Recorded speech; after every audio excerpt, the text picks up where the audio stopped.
Morning. हम लोगों ने पिछले वीडियो में संसाधन के महत्व के बारे में जाना था। आज हम उसके वर्गीकरण के बारे में पढ़ेंगे। संसाधन के वर्गीकरण। संसाधन का वर्गीकरण निम्न भागों में किया गया है। सबसे पहला है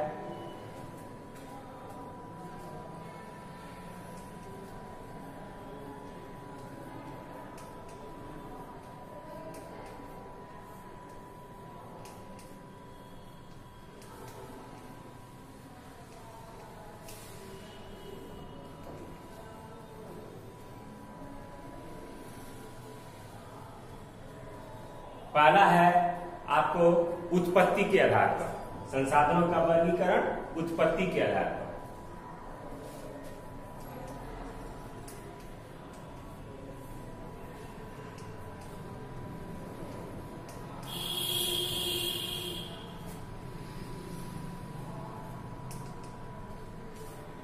संसाधनों को उत्पत्ति के आधार पर दो भागों में बांटा गया है। दो भागों में।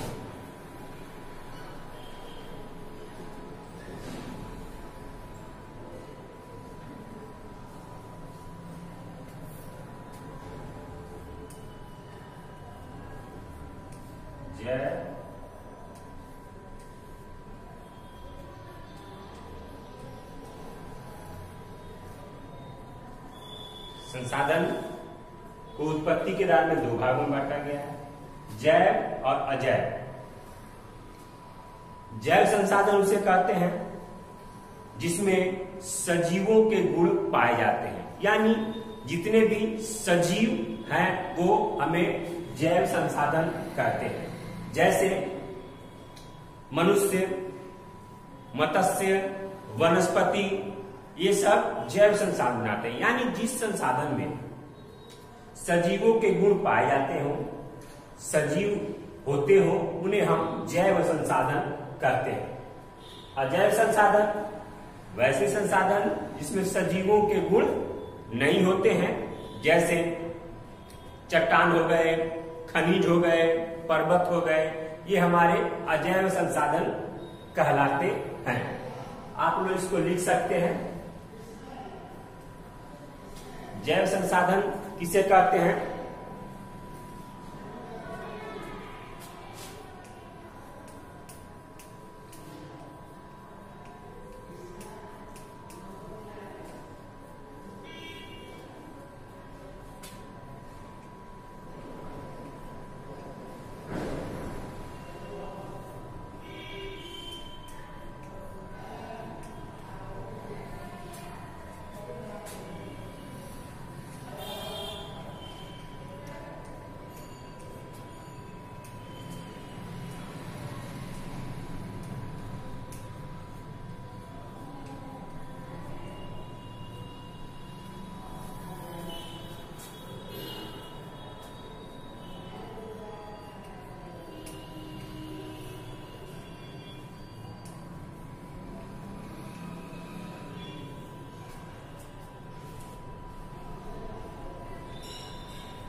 सबसे पहले हमने जाना संसाधनों का वर्गीकरण।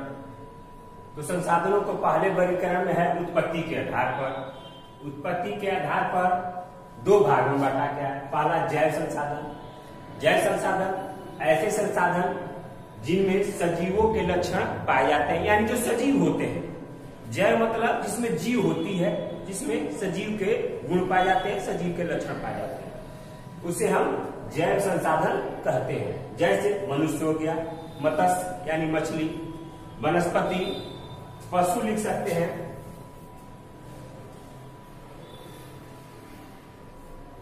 पशु इत्यादि। आसान भाषा में जैव से मतलब है जीव का। जैव से मतलब जीव का, यानी जिसमें जीव पाए जाते हैं, उन्हें हम जैव संसाधन कहते हैं। अब दूसरा है बी है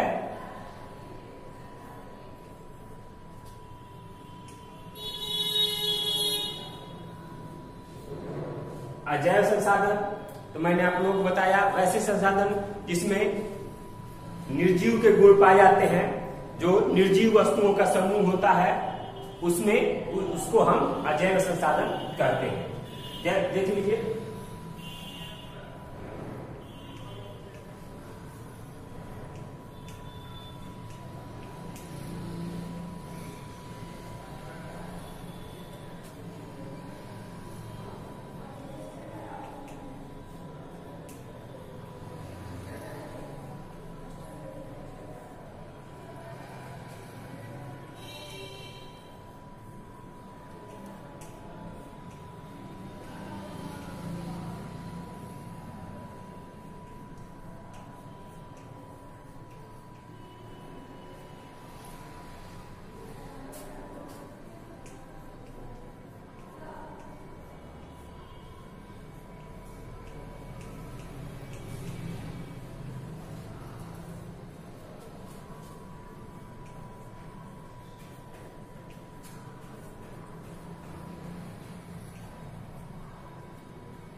हो गया, इससे क्लियर हो गया।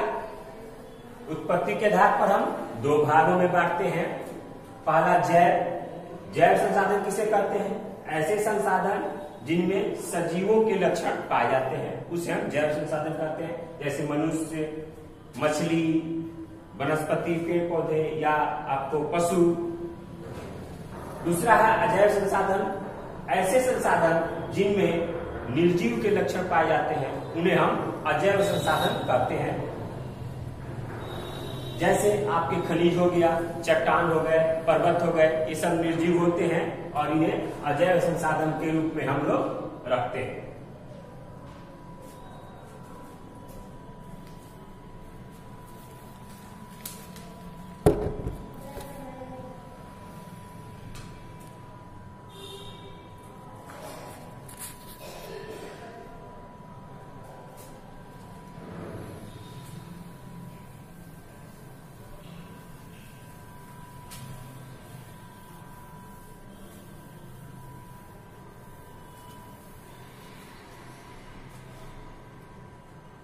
अगला है दूसरा, उपयोगिता के आधार पर।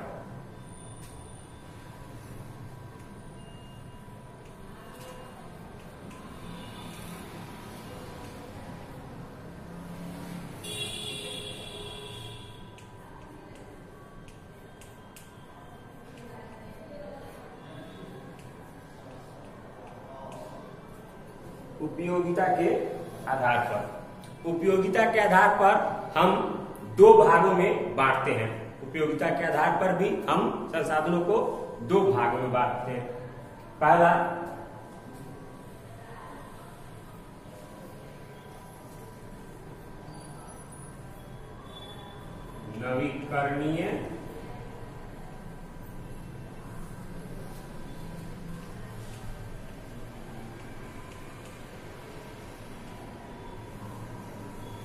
नवीकरणीय संसाधन, दूसरा अनवीकरणीय संसाधन। पहले हम नवीकरणीय संसाधन की परिभाषा लिख लेंगे, उसके बाद अनवीकरणीय संसाधन की परिभाषा लिखेंगे।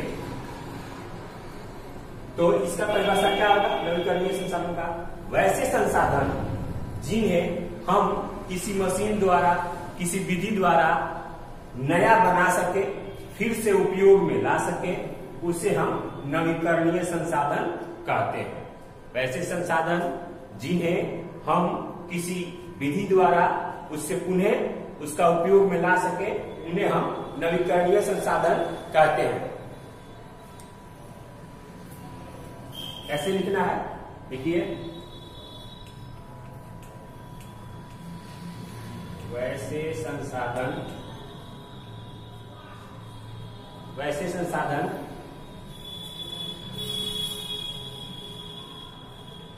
जिन्हें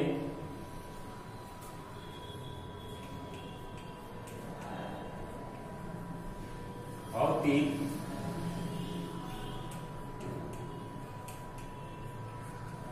रासायनिक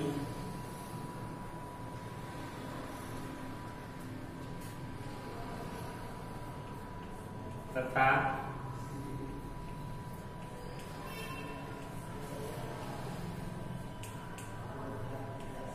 यांत्रिक विधि द्वारा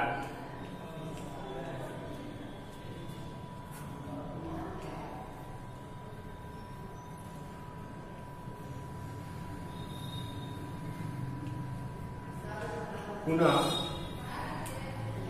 नया बनाया जा सके उसे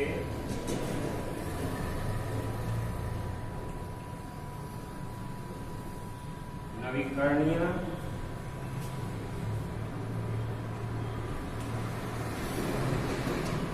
संसाधन कहते हैं। समझ गए आप लोग? ध्यान से देखिए इसको। नवीकरणीय संसाधन वैसे संसाधन जिन्हें भौतिक, रासायनिक या यांत्रिक विधि द्वारा पुनः नया बनाया जा सके उसे नवीकरणीय संसाधन कहते हैं। पुनः नया बनाया जा सके या पुनः प्राप्त किया जा सके उसे हम नवीकरणीय मतलब नया करना, किसी भी विधि द्वारा, किसी मशीन द्वारा उसको नया से फिर से उपयोग में लाना, उसे हम नवीकरणीय संसाधन कहते हैं। जैसे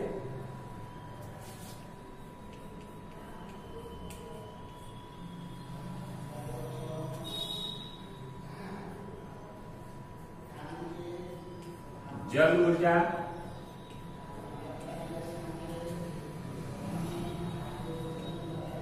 पवन ऊर्जा, विद्युत,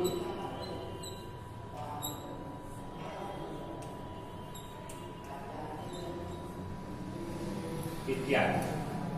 आगे आप लोगों को समझ में, आप देखिए संसाधनों का वर्गीकरण में दूसरा है उपयोगिता के आधार पर। उपयोगिता के आधार पर भी संसाधनों को दो भागों में बांटा गया है। पहला है नवीकरणीय संसाधन, वैसे संसाधन जिन्हें भौतिक, रासायनिक या यांत्रिक विधि द्वारा, अपनी भाषा में लिख सकते हैं, किसी मशीन द्वारा, किसी विधि द्वारा उसको पुनः नया बनाया जा सकते हैं, पुनः प्राप्त किया जा सकता है, खत्म होने के बावजूद भी उसको प्राप्त किया जाए, नया तरीका से बनाया जाए, उसे हम नवीकरणीय संसाधन कहते हैं। जैसे जल ऊर्जा, पवन ऊर्जा, विद्युत। जल ऊर्जा का उपयोग हम और संसाधन का उपयोग और करते हैं, लेकिन उसका मशीनों द्वारा, भौतिक विधि द्वारा उसका जल ऊर्जा का दूसरे तरह का उपयोग हम करते हैं, नया बना देते हैं उसका दूसरा उपयोग, इसीलिए इसे नवीकरणीय संसाधन कहते हैं। देख लीजिए आप लोग।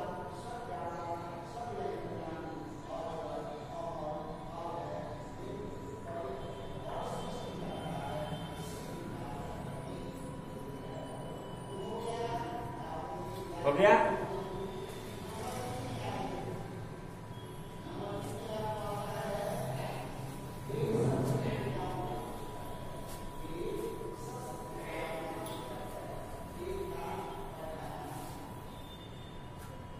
दूसरा है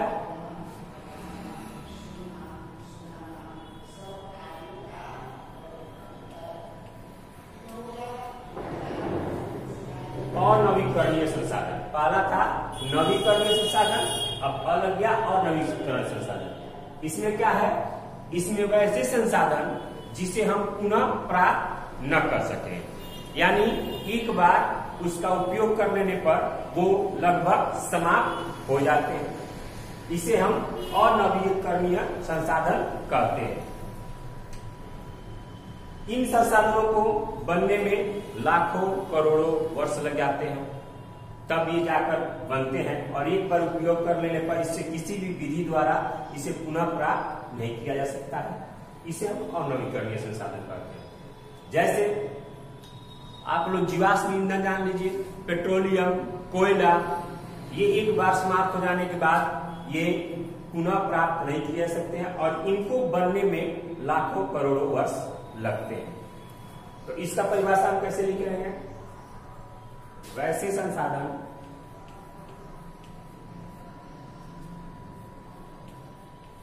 जिन्हें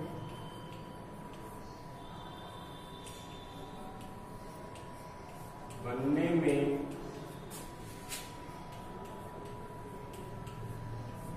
लाखों करोड़ों वर्ष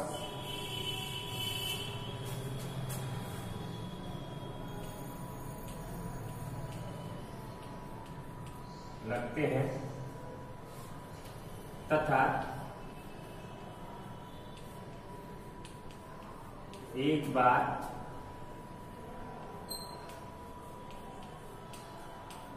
उपयोग में आने के बाद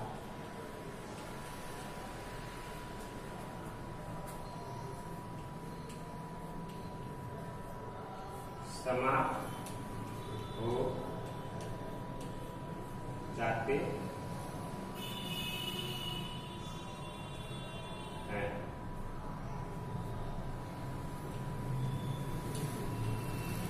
उन्हें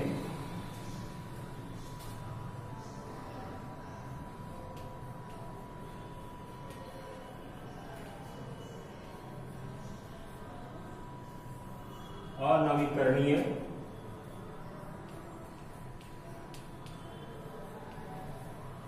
संसाधन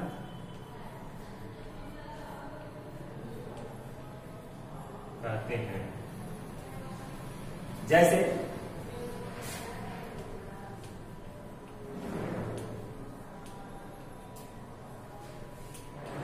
कोयला, पेट्रोलियम,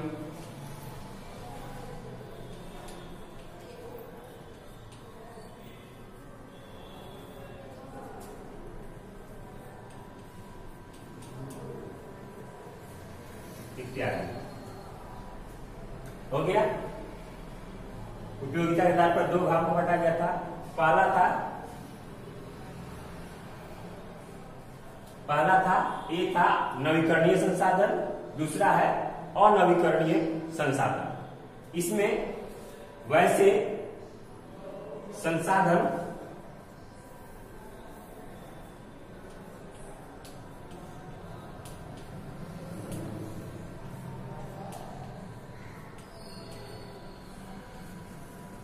संसाधन जिन्हें बनने में लाखों करोड़ों वर्ष लगते हैं तथा एक बार उपयोग में आने के बाद समाप्त हो जाते हैं, लगभग समाप्त हो जाते हैं, उन्हें अनवीकरणीय संसाधन कहते हैं। यानी उन्हें पुनः प्राप्त नहीं किया जा सकता था।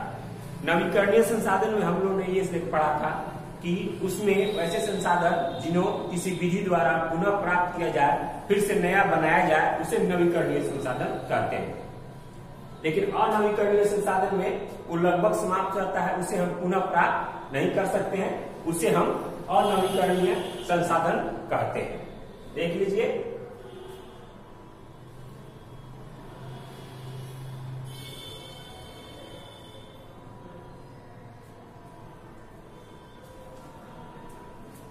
समझ में आ गया।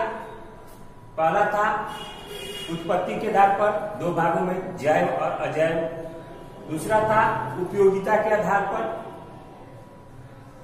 नवीकरणीय और अनवीकरणीय संसाधन।